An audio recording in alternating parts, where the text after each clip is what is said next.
नमस्कार दोस्तों। पाकिस्तान के फील्ड मार्शल आसिफ मुनीर की धमकियों का कार्यक्रम एक बार फिर से शुरू हो चुका है।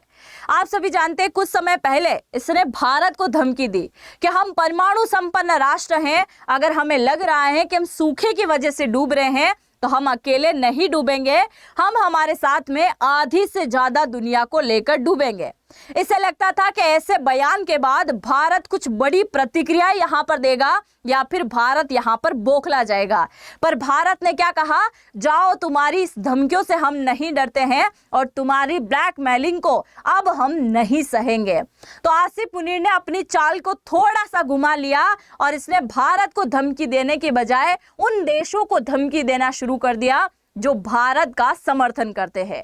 तो आइए जानते हैं हाल फिलहाल आसिफ मुनीर के द्वारा कौन से देश को धमकी दी गई है, धमकी में आखिरकार ऐसा क्या कहा गया है, क्योंकि सुनने के बाद आपको लगेगा धमकी कम डर ज्यादा यहां पर लग रहा है पाकिस्तान को और आसिफ मुनीर को। साथ ही आज की इस वीडियो में मैं आपको बताने वाली हूं कि पिछले 2 महीने में आसिफ मुनीर ने ऐसे कारनामे किए हैं कि वर्ल्ड के तानाशाह की लिस्ट में भी आसिफ मुनीर का नाम जा पहुंचा है। और साथ ही आसिफ मुनीर की तरफ बढ़ने से पहले मैं आपको यहां पर चंद लाइनें ऐसी बताने वाली हूं जिसके चलते आपको इंडियन आर्मी के ऊपर बहुत ज्यादा प्राउड फील होने वाला है। मेरा नाम है अंजलि और मैं आप सभी का स्वागत करती हूं एग्जाम नारी के YouTube प्लेटफॉर्म पर। आसिफ मुनीर की तरफ चले हम, उससे पहले आप जरा इस बात को जान लीजिए, हाल ही में एक नए प्रकार की खबर आई थी।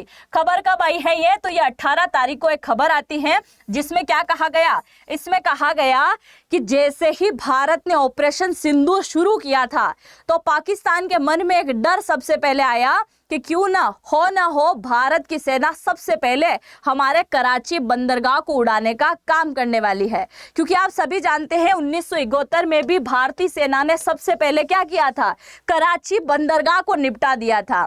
तो पाकिस्तान ने डर के मारे क्या किया, नौसेना को आदेश दिया कि भाई कराची बंदरगाह से आगे बढ़ो और उधर चले जाओ, कहाँ, ग्वादर बंदरगाह की तरफ, और कुछ कहां चले जाओ, ईरान की सीमा की तरफ चले जाओ। आप यहां पर देख सकते हैं, यहां पर है कराची पोर्ट, इससे थोड़ा सा आगे आता है ग्वादर पोर्ट जिसको अभी हाल ही में चाइना ने डेवलप किया है और इसे CPEC का सिर मुकुट भी कहा जाता है। और पाकिस्तान को ऐसा लगता था कि जैसे हमारी नौसेना ग्वादर पोर्ट तक पहुंचेगी तो भारत यहां अटैक नहीं करेगा, और भारत ने अगर यहां पर अटैक कर दिया और ग्वादर बंदरगाह बाई चांस टूट गया तो भारत का युद्ध केवल पाकिस्तान के साथ में सीमित नहीं रह जाएगा, भारत का युद्ध चीन के साथ में भी शुरू हो जाएगा। और नए प्रकार की चाल इसने चली थी जो कि पूरी तरीके से फेल हो गई।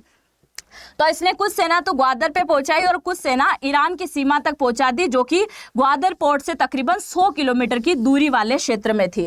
अब यहां पर इसकी सेना लगभग जा पहुंची थी, जिसके चलते अभी हाल ही में सैटेलाइट के थ्रू ये इमेज निकल के आती है और सबसे पहले मैक्सार लैब के द्वारा इन तस्वीरों को जारी किया जाता है कि पाकिस्तान के मन में इतना ज्यादा डर बैठा हुआ था भारतीय सेना को लेकर कि इसने अपनी नौसेना को भी यहां से भगाने का काम कर दिया हो। और आज भले यह चिल्लाकर भारत को धमकियां दे रहे हो कि हमारे पास में परमाणु है, हम ये कर देंगे वो कर देंगे, सिंधु हमारा दरिया है और अगर उसमें पानी नहीं बहा तो हम खून बहा देंगे, पता नहीं अनगिनत धमकियां अभी तक पाकिस्तान के द्वारा दी गई है। बल्कि हकीकत यह है कि भारत के सामने हाथ जोड़ने लायक भी नहीं है, बल्कि भारत के पैर पकड़ते हैं ये लोग। अब क्या ही कहा जाए। अब हम बढ़ते हैं हमारी दूसरी बात की तरफ। अगर आपको ये सुनकर अच्छा लगा है कि हमारी आर्मी से इतना ज्यादा डरते हैं पाकिस्तान के लोग और पाकिस्तान की सेना, तो जरूर से कुछ न कुछ कमेंट सेक्शन में लिखिएगा। अब हम बात करते हैं सेकेंड पॉइंट की। तानाशाह की लिस्ट में पाकिस्तान के फील्ड मार्शल का नाम जा पहुंचा है। आप सभी जानते हैं कि पाकिस्तान में जो इन दिनों सरकार है वो है लोकतंत्र के नाम पर धब्बा। कैसे, आप सभी जानिए। पाकिस्तान में शाहबाज शरीफ की सरकार है और शाहबाज शरीफ को इसलिए PM बनाया गया है कि जगह जगह जहां जहां गलती होगी पाकिस्तान का PM हाथ जोड़ के पहुंच जाएगा माफी मांगने के लिए। यानी कि पाकिस्तान ने स्पेशल एक PM रखा हुआ है हाथ जोड़कर माफी मांगने के लिए। बाकी सारा काम कौन कर रहा है, आसिफ मुनीर। क्योंकि कुछ समय पहले तो ये क्या हुआ करता था, आर्मी का चीफ हुआ करता था, फिर ऑपरेशन सिंदूर के बाद ऐसा क्या कारनामा कर दिया कि यह फील्ड मार्शल बन गया। और फील्ड मार्शल पर फील्ड मार्शल ही है आखिरकार में, फील्ड मार्शल बना और अब अपने आप को ऐसी उपाधि दी जिसका नाम है हिलाल ए जुर्रत सम्मान। ऐसा सम्मान अभी तक कुछ लोगों को प्राप्त है। जैसे कि तानाशाह में अभी तक उन लोगों का नाम है जैसे कि अयूब खान हो गया है, इसके साथ ही ईदी अमीन हो गया है, सद्दाम हुसैन हो गया है, और इन लोगों के साथ में अब आसिफ मुनीर का नाम भी जुड़ गया है। और जैसे ही हिलाल-ए-जुर्रत सम्मान इसने अपने आप को दिया, ये कोई और या कोई संगठन नहीं देता है, खुद को देना पड़ता है, और जैसे ही ये सम्मान दिया और ये क्या बन गया, वर्ल्ड के तानाशाह की लिस्ट में भी इसका नाम जा पहुंचा। क्योंकि आप सभी जानते हैं कि पाकिस्तान में पूरे तरीके से अगर किसी व्यक्ति की चलती है तो आसिफ मुनीर की चलती है, और ये बात खुद अमेरिका ने भी साबित करी थी। आप सभी जानते हैं कि अगर पाकिस्तान के पीएम की किसी प्रकार की इज्जत अमेरिका कर रहा होता तो लंच में उसको बुलाया होता, ना कि आसिफ मुनीर को बुलाया होता।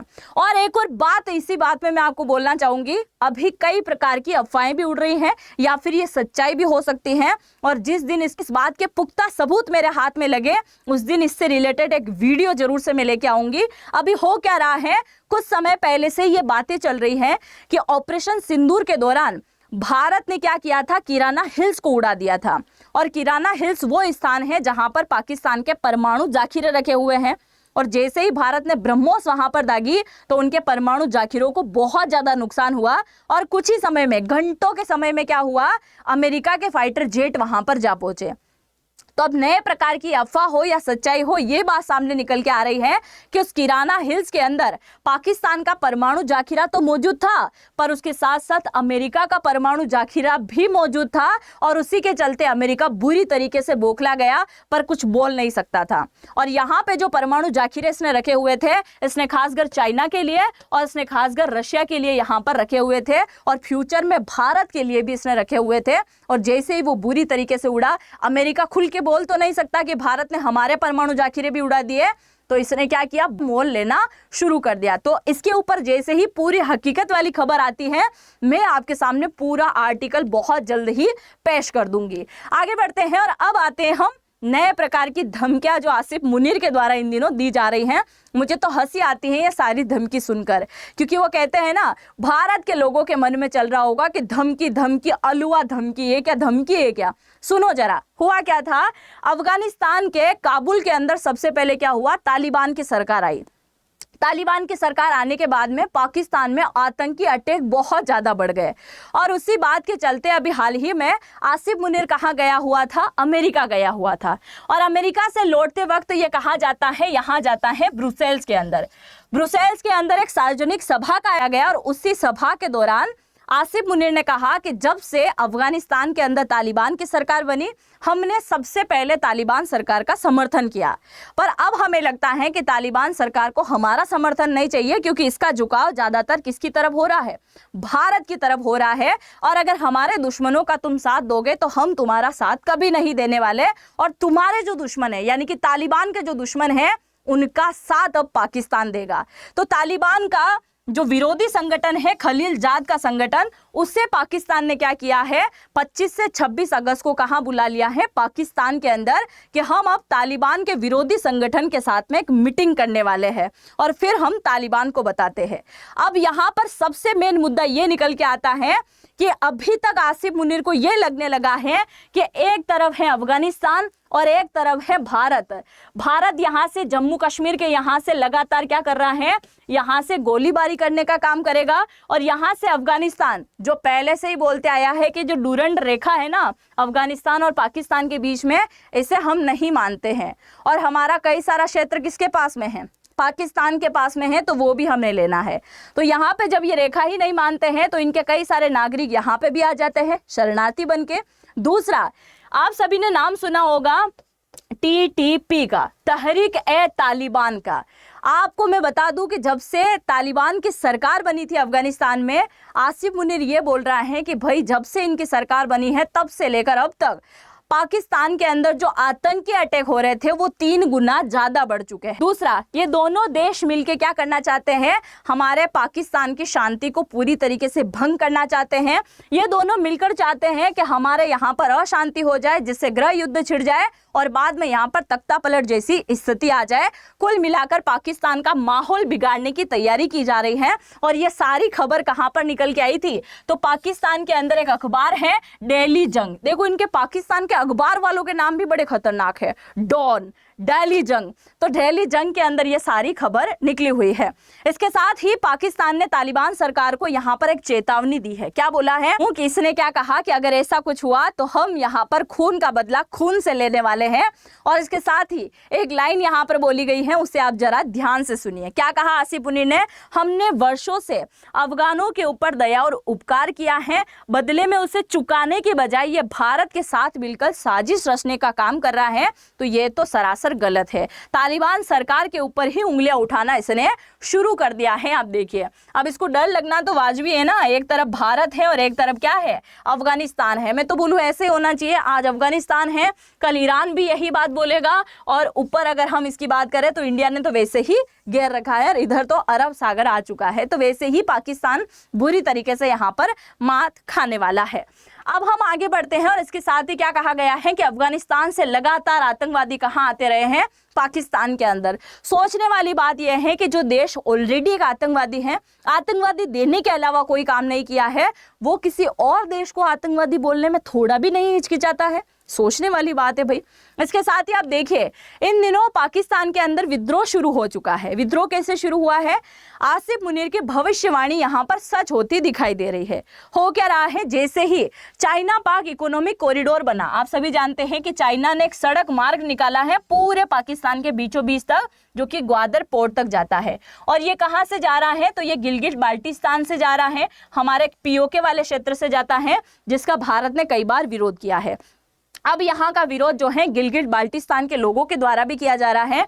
वो कह रहे हैं कि यहाँ पर जो शिपमेंट होता है, यानी कि जो माल चाइना खरीदता है, उसके लिए हमें पुख्ता दस्तावेज लाने पड़ते हैं। हर रोज यहाँ घंटों चेकिंग होती है और उसके बाद आसानी से चाइना की तरफ माल चला जाता है, जिससे गिलगिट बाल्टिस्तान के अंदर जितने भी व्यापारी मौजूद हैं उन सबको बड़ा नुकसान होते दिखाई दे रहा है। दूसरा, आने वाले टाइम में इस CPSC के माध्यम से हमारा क्षेत्र भी छीन जाएगा। ये किसने कहा है? गिलगिट बाल्टिस्तान के लोगों ने कहा है कि हमारी यहाँ की जो जमीनें हैं, यानी कि इस रोड के आसपास की जो जमीनें हैं, शायद चाइना इसे भी छीन ले। और तीसरा, सबसे ज्यादा माल अगर वहां पहुंच जाएगा तो पाकिस्तान पहले ही भूखमरी के शिकार जैसा हो रहा है, तो आने वाले टाइम में हमारे देश की स्थिति और भी ज्यादा भयानक हो जाएगी। और इन सभी बातों का डर लग रहा है गिलगिट बाल्टिस्तान के अंदर जो मौजूद व्यापारी हैं उनके द्वारा। पर आप जरा सुनिए, इस बात को लेकर ना तो पाकिस्तान की सरकार को कोई फर्क पड़ता है, ना फिर पाकिस्तान के फील्ड मार्शल को। मैं तो बोलूं गिलगिट बाल्टिस्तान और इसके अलावा जो पाकिस्तान बोलता है कि हमारा आजाद कश्मीर, इन सब जनता को सड़क पर उतरना चाहिए और लगातार नारेबाजी करनी चाहिए कि हमें तुम्हारे साथ नहीं रहना है, हमें जल्द से जल्द भारत के साथ मिला दो, ताकि ये झंझट ही खत्म हो जाए और भारत के साथ मिलते से ये सारी चीजों का प्रॉब्लम जो भी है, समस्या का समाधान ही हो जाएगा। और जैसे ही ये क्षेत्र भारत का हुआ, CPEC तो यहीं से टूट जाएगा। आप अच्छे से समझ सकते हैं। और आपके माइंड में जो भी सवाल आए हैं, जो भी इन पूरी जानकारी को जानने के बाद में कुछ ख्याल आया हो आसिफ मुनीर के बारे में, तो जरूर से लिखिएगा। चैनल पे पहली बार आए हैं तो सब्सक्राइब करना बिल्कुल भी मत भूलिएगा। हम मिलते हैं नेक्स्ट वीडियो में, तब तक के लिए जय हिंद, जय भारत।